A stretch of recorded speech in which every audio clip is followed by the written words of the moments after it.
Good afternoon, my name is Chris Park.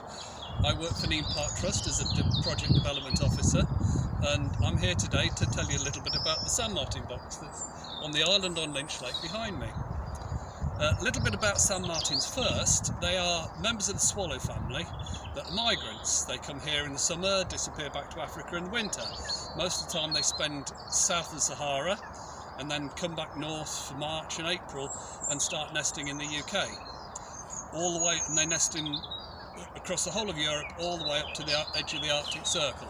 So quite a widespread little bird, but in the UK they've been a little bit threatened, mainly because of human activity. So what we've got here, Lynch Lake behind me, when it was created as part of the gravel works to create the lakes, they used to have sand martins nest all the way along the west bank, in holes in banks. They nest in vertical river cliffs and things like that, erosion surfaces alongside of rivers and lakes. And they excavate a tunnel into the bank and nest in there. And of course, when they landscaped all of the lake here behind me, they took away all those steep cliffs and into smooth banks, so that all the nesting sites disappeared. Back in 2012, I was asked to look at the possible biodiversity wins, things that we could do in the park that would help biodiversity improvements. And so one of the first things that came to my mind, well, sand martins used to breed here, why don't they nest here anymore, and what can we do to stop that, to help them? So we decided to build a nest box, rather special nest box, because this one's a big one, about 8 foot long and with 36 nesting chambers in.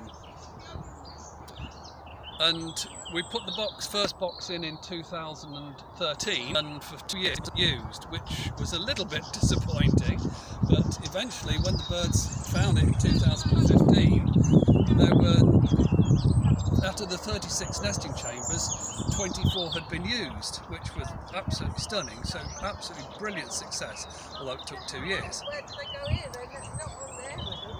We've expanded the project somewhat by adding another couple of boxes, but the boxes we added were in 2017, were part of a project called the Martins and Meadows, or Meadows and Martins, which was funded by Mick George Community Trust, and that allowed us to create about 4 hectares of wildflower meadow.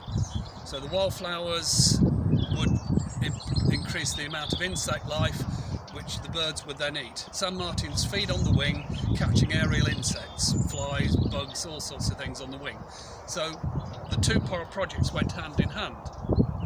And we added these 2 extra boxes, and within a year all 3 boxes were completely 100% occupied.